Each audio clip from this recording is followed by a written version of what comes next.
Today, we're going to talk about something a little different, and it's going to cause you to move in a different area of your life that may create some space for you such that you can begin to take on some of the other things if you felt like you didn't have the capacity. And I'm only speaking from my experience here. And what this is focusing on other people, focusing on others and supporting others. And I get it, it may be challenging. However, let me explain the value when we get into it.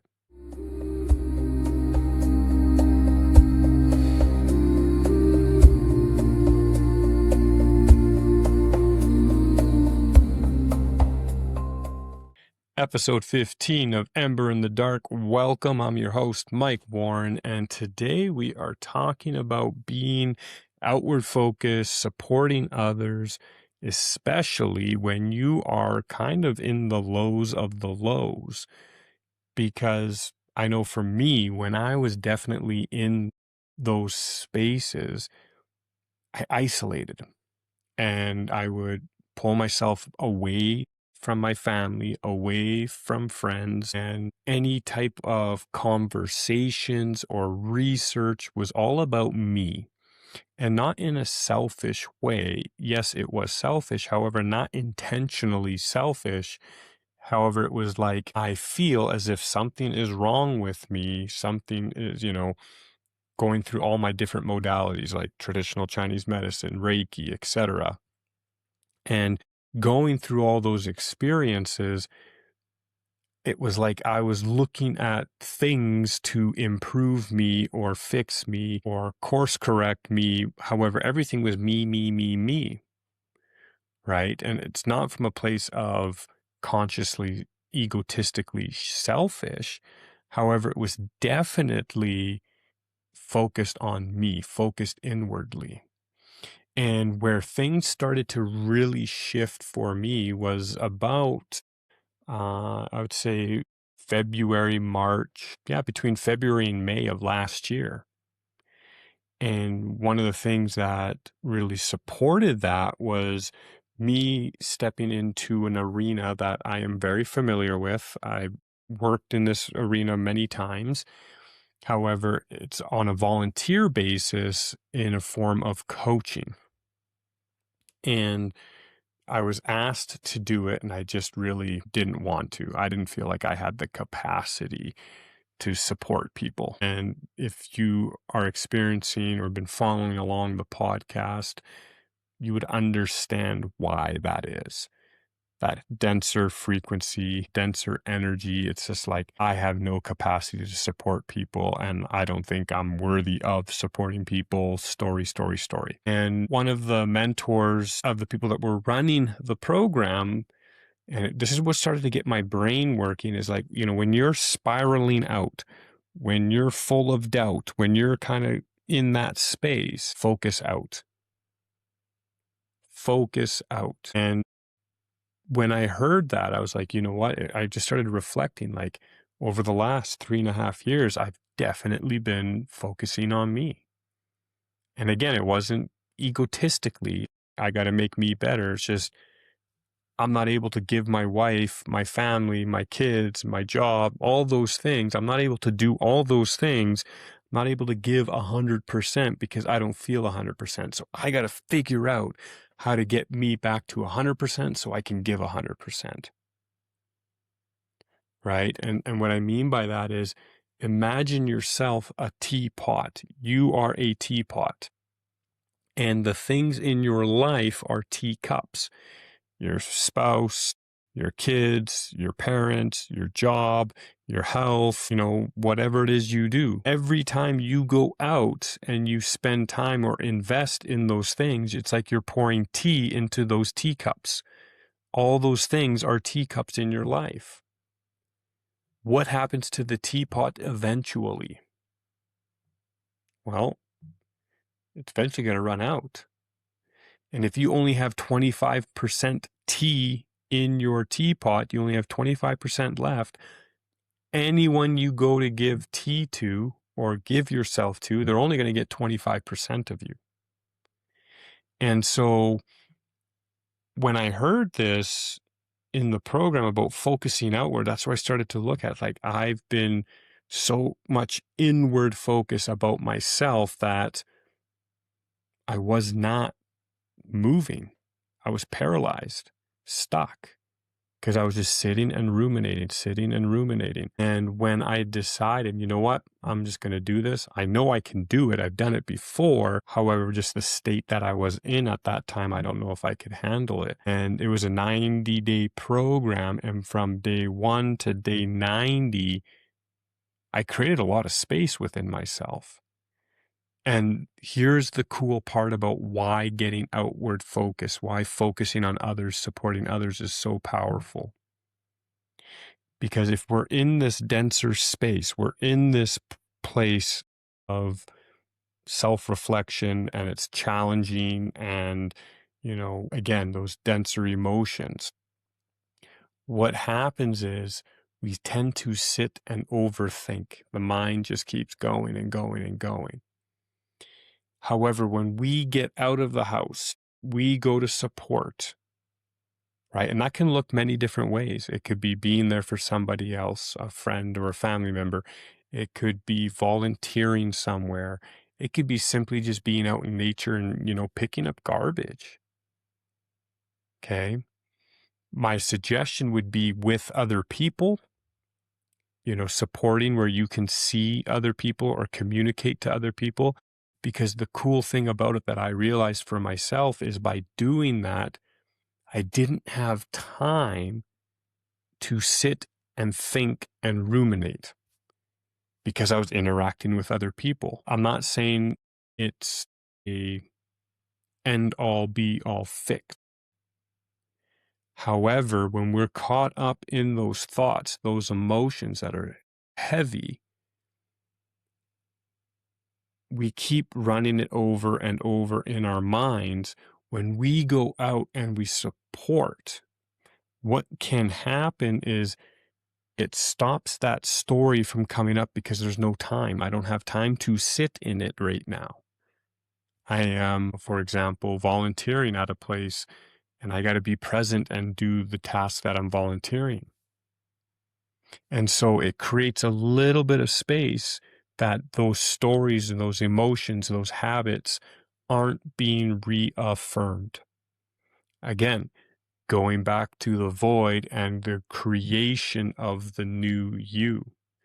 We got to let go of the old thoughts, the old patterns, the old beliefs, the old habits. We got to let go of those. However, if we're stuck and sitting in that denser space, we're not going to be able to let them go because that's all we're holding on to. That's all we have. Yet when we step outside of the self and go into service of others, for others, there is a space where that story or those stories are not running over and over again, such that new information can creep in, new ideas, new ways of thinking. And I'm only speaking from my experience here. The last episode I was talking about was gratitude. If you asked me to take that on a year ago, it wouldn't be possible.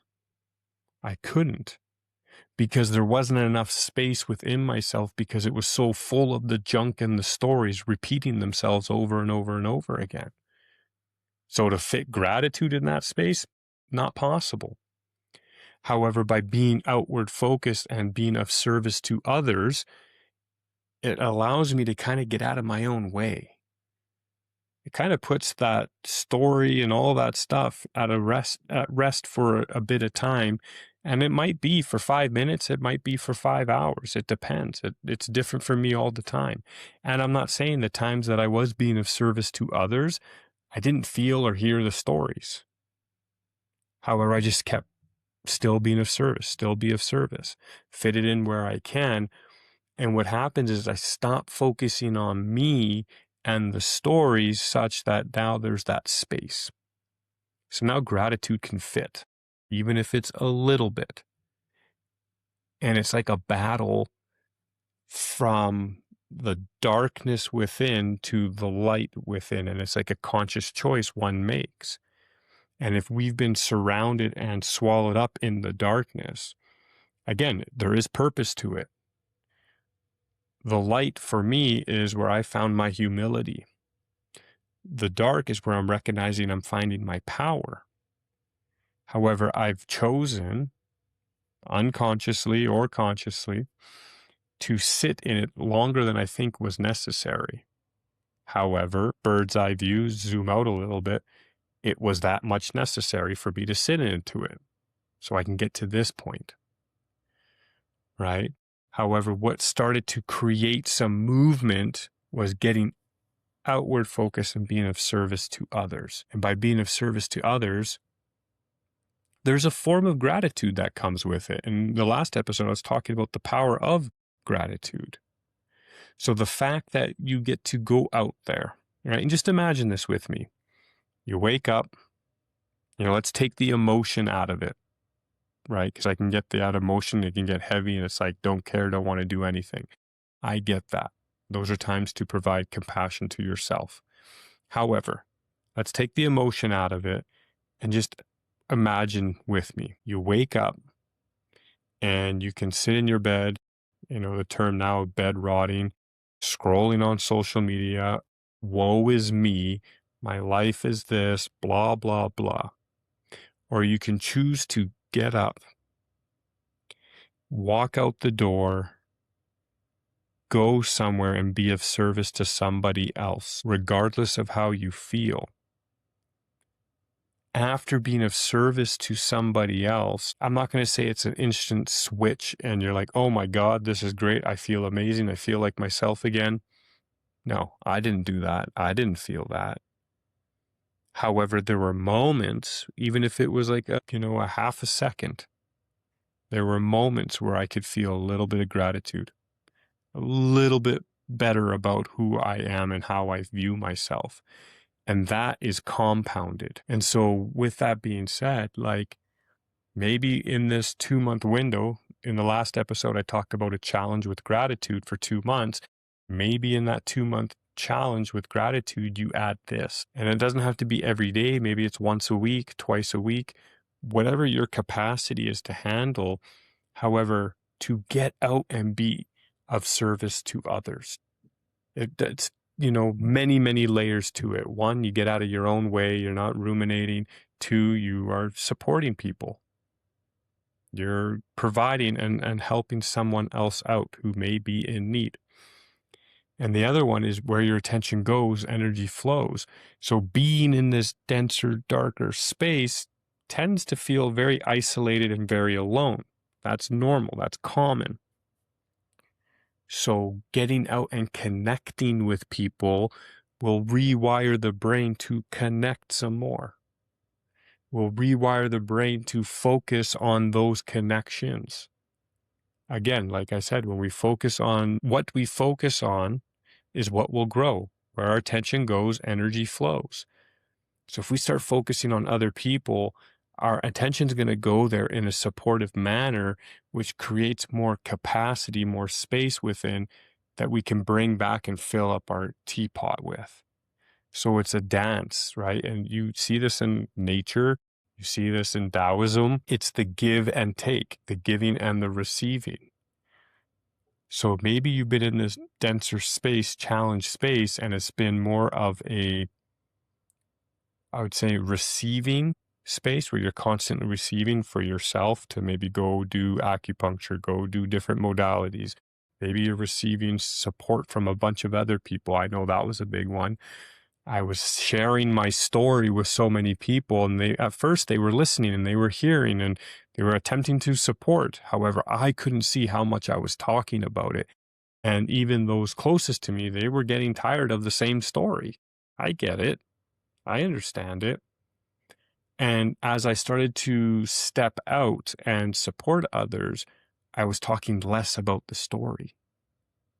I was talking about more of the connections, the way I was supporting.